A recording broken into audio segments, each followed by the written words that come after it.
AP రాజకీయాలలో అనూహ్య పరిణామం చోటు చేసుకుంది. వంగవీటి రంగా కుమారుడు వంగవీటి రాధా ముఖ్యమంత్రి చంద్రబాబు నాయుడుతో భేటీ అయ్యారు. ఉండవల్లిలోని ముఖ్యమంత్రి నివాసంలో జరిగిన ఈ సమావేశం ఇప్పుడు రాజకీయ వర్గాల్లో హాట్ టాపిక్గా మారింది. అయితే ఈ భేటీ వెనుక ఉన్న అసలు కారణాలు ఏంటి? అంబటి రాంబాబు ఇన్సిడెంట్ తర్వాత కాపు సామాజిక వర్గంలో తలెత్తిన అసంతృప్తిని చల్లార్చడానికే చంద్రబాబు ఈ వ్యూహం పన్నారా అనే చర్చ మొదలైంది.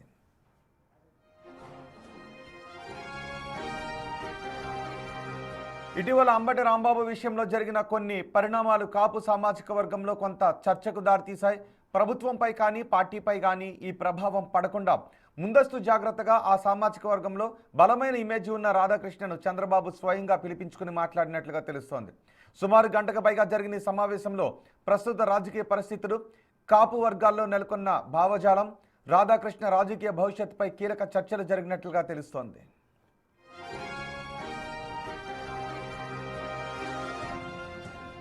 గతంలో రాధాకు ఎమ్మెల్సీ ఇస్తారు అనే ప్రచారం జరిగిన రాధాకి కాకుండా జనసేనకు చెందిన నాగబాబు, హరిప్రసాద్కు అవకాశాన్ని కల్పించారు. తాజాగా ప్రకటించిన పార్టీ కమిటీల్లోనూ రాధా పేరు ఎక్కడా కనిపించలేదు.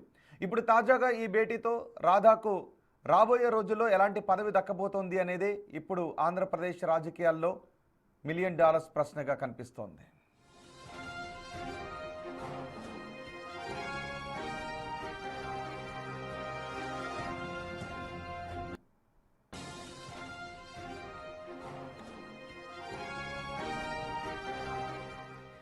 మరింత సమాచారం అందించడానికి మా ప్రతినిధి రాజేష్ మనకు అందుబాటులో ఉన్నారు. రాజేష్, చంద్రబాబు రాధా భేటీకి సంబంధించి జరుగుతున్న చర్చ ఏంటి? అకస్మాత్తుగా జరిగిన ఈ ఆశ్చర్యకర పరిణామాన్ని ఎలా చూడాలి? అంటే ఖచ్చితంగా ఒక ఆశ్చర్యకర పరిణామంగానే చూడాలి. ఎందుకంటే 2024 ఎన్నికల్లో కూటమి గెలిచిన తర్వాత పెద్దగా వంగవీటి రాధా ఎక్కడా కనబడలేదు. గత నెలలో రాజమండ్రికి సంబంధించినటువంటి రాజానగరం సంబంధించినటువంటి అక్కడ ఉన్నటువంటి వైసీపీకి సంబంధించినటువంటి మాజీ ఎమ్మెల్యే జక్కంపూడి రాజా, జక్కంపూడి గణేష్ వాళ్ళ ఇంటికి వెళ్ళినటువంటి వంగవీటి రాధా కొన్ని ఆసక్తికర వ్యాఖ్యలు అప్పట్లో చేశారు.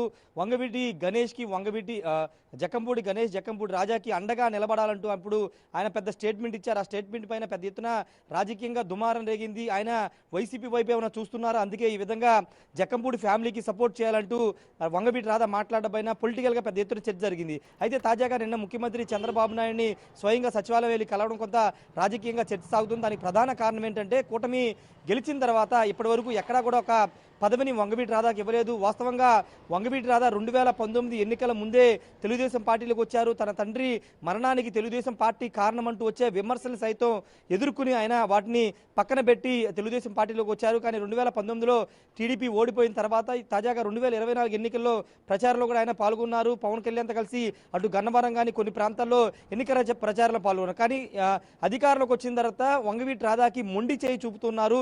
2 సంవత్సరాలైనా వంగవీటి రాధాని పట్టించుకోవట్లేదు విమర్శలు ఆయన వర్గీయుల నుండి వస్తున్న నేపథ్యంలోనే నిన్న చంద్రబాబు స్వయంగా వంగవీటి రాధాని పిలిపించి మాట్లాడినట్టు తెలుస్తుంది.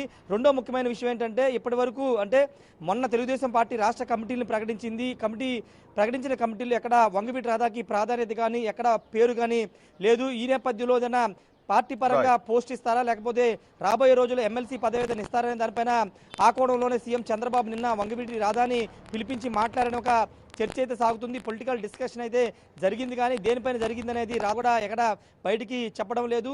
ప్రస్తుతానికైతే ఆ వ్యాక్యూమ్ అనేది కనబడుతుంది. వంగవీటి రాధా కాపు కుల సామాజిక వర్గానికి అత్యంత కీలకమైనటువంటి వ్యక్తి. కాపు కుల ఆరాధ్యంగా భావించే వంగవీటి రంగా కుమారుడు కావడంతో ఆయన ఖచ్చితంగా పదవి ఇవ్వాల్సిన అవసరం ఉందని డిమాండ్ వ్యక్తమవుతున్న నేపథ్యంలోనే రాబోయే సీజన్లో వచ్చే ఎమ్మెల్సీ సంబంధించిన కోటాలో వంగవీటి రాధాకి ఎమ్మెల్సీ ఇచ్చే అవకాశం కూడా కనబడుతుంది. మరి పూర్తి స్థాయిలో దీనిపైన వంగవీటి రాధా స్పందిస్తారా లేదా అనేది చూడాల్సిన అవసరం కనబడుతుంది. కానీ రైట్ రాజేష్, చంద్రబాబు వంగవీటి రాధా భేటీ గురించి ఇప్పుడు ఆంధ్రప్రదేశ్ రాజకీయాల్లో పెద్ద ఎత్తున చర్చ జరుగుతోంది. ఇది రాబోయే రోజుల్లో ఎటువంటి ప్రకటనకు ఈ భేటీ కారణం కాబోతోంది అనేది చూద్దాం మరి.